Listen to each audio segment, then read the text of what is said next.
Wojna jest tu na każdym kroku. Łapie wersję jakby będę miał na butach. Pociąg pakuje uczucia. Nie mam je tu wcale. Panie konduktorze, byle nie do tej samej.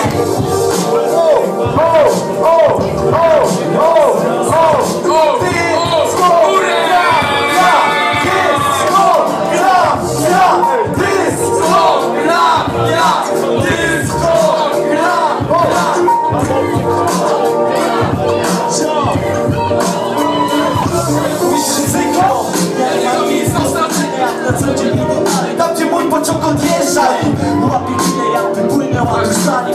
Lecz aby wciąż brakuje mi odwagi. Nie mogę żyć w całej świadomości, że jakakolwiek szansa obiera nowy tory.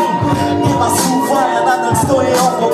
Patrzę w wyższynie jak odjeżdża moim motor. Zamykam oczy i zabiję się w piersią, łamując sam siebie, że to nie powtórzy się.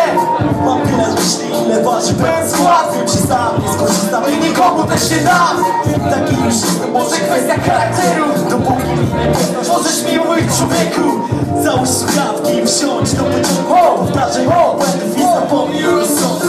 Wtedy wyrozrywa do swoich słabość. W tych kilka chwil będę wspominał zarośnity. Zamykam oczy, bo teraz znowu jestem. Wystarczenie jakby z filmu zaczyniałem czasem przed tego wyrazić nie mogę, każda była wyjątkowa. Rozpalając w sercu płomień. Te twarze, te miejsca, te słowa, ten czas stworzyło dzisiejszych nas. Więc nie jestem ironą, to dobra kauza. Chcę dać siebie wszystko i nie skoczyć na laurach. To prawda, popełniam błędy, lecz wtedy ból, doświadczenie stwarza mi silniejszy. Niebawem mnie zrobi, pytasz siebie, czy na pewno marzenia są bardzo blisko. Ja mam krok, nie sięgnął, wyrusza z pylonów, słuchawki na uszach.